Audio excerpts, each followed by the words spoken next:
Keagungan bab 18.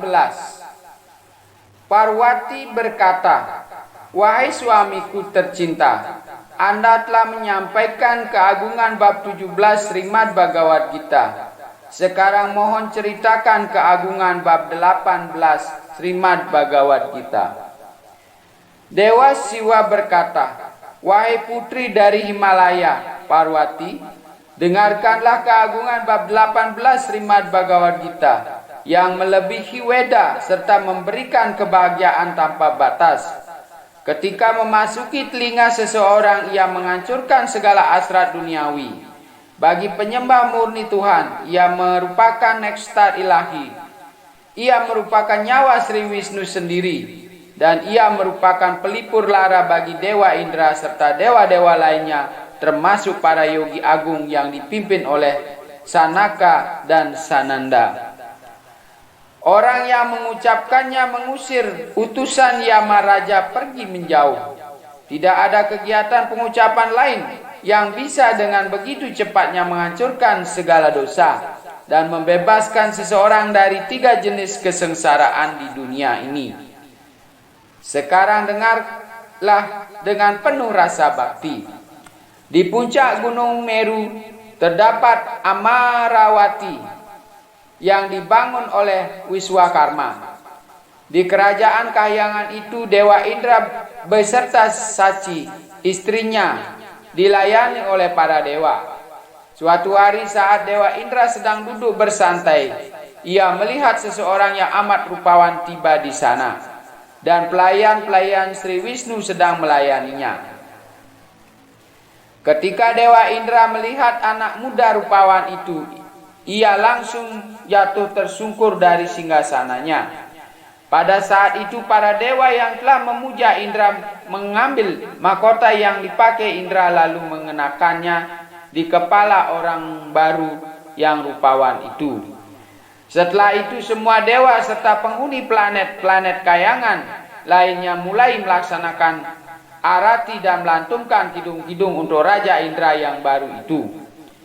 Para resi agung datang ke sana dan memberikan berkat mereka serta mengucapkan mantra-mantra Weda. Para Gandarwa serta Apsara mulai menyanyi dan menari riang. Dengan demikian Indra yang baru yang tidak pernah melakukan 100 korban suci kuda sebagaimana biasanya, mulai menikmati ratusan jenis pelayanan yang dipersembahkan oleh para dewa serta penghuni planet kayangan lainnya. Ketika Indra terdahulu melihat hal ini, ia merasa sangat terkejut.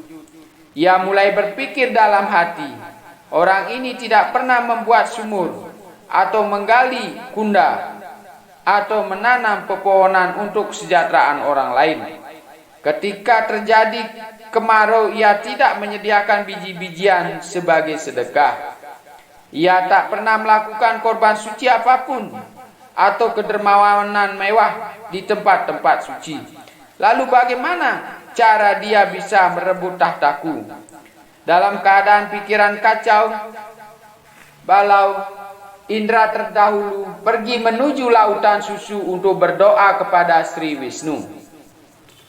Ketika berhasil mendapatkan darsan Sri Wisnu, ia bertanya, "Wahai Sri Wisnu pujaan hamba, di masa lalu hamba melakukan banyak korban suci serta kegiatan saleh lainnya yang membuat hamba dinobatkan sebagai penguasa kahyangan. Namun pada saat ini ada orang lain yang telah datang ke sana dan mengambil alih tahtaku sebagai raja kahyangan. Semasa hidupnya orang ini tidak pernah melakukan kegiatan saleh apapun yang luar biasa. Ia juga tidak pernah melakukan korban suci Weda yang besar. Jadi bagaimana mungkin ia dapat menduduki tahtaku?" Sri Wisnu kemudian berkata, "Wahai Indra, roh agung itu telah melakukan pengucapan Srimad Bhagavad Gita bab 18 setiap hari. Setiap hari sepanjang hidupnya ia mengucapkan 5 sloka dari bab ini.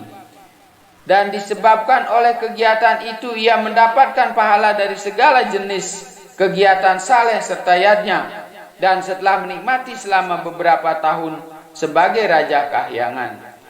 ia akan mencapai tempat tinggalku sendiri. Apabila engkau melakukan hal yang sama, yakni mengucapkan bab 18 Srimad Bhagavad Gita, engkau pun bisa mencapai kediaman rohaniku. Setelah mendengar kata-kata Sri Wisnu, Indra mengambil wujud sebagai seorang Brahmana, lalu pergi ke tepi sungai Godapari.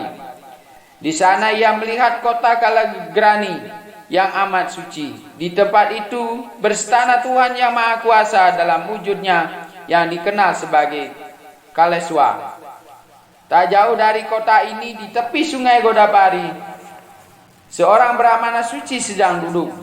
Brahmana itu amat murah hati dan telah mengerti tujuan tertinggi serta rahasia dari sastra Weda. Setiap hari ia duduk di tempat itu dan mengucapkan sloka-sloka bab 18 Srimad Bhagavad Gita. Ketika Indra melihat Brahmana itu, ia merasa bahagia.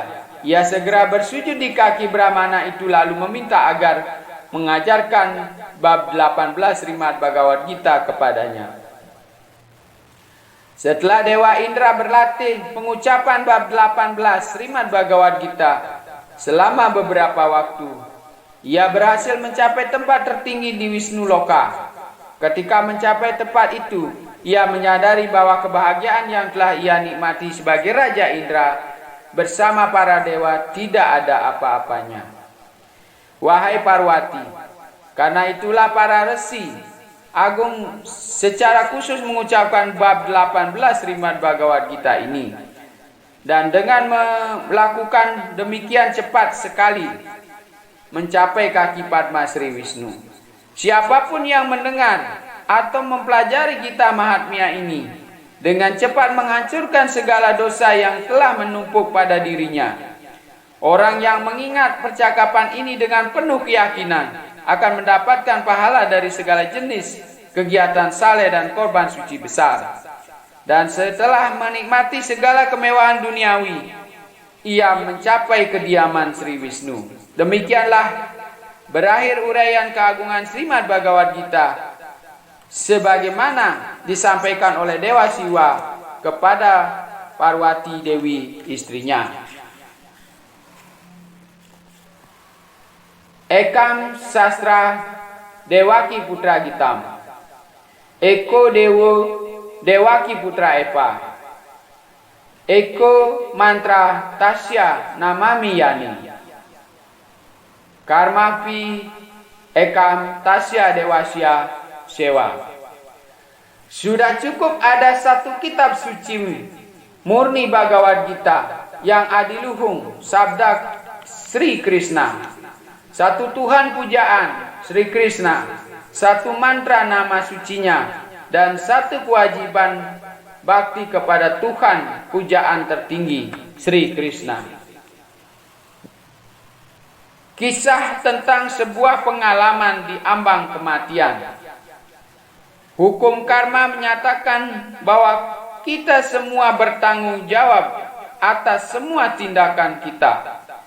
Dan kematian adalah saat krusial ketika kekuatan misterius yang bertindak mematuhi hukum ini bertindak di balik layar untuk menentukan takdir kita.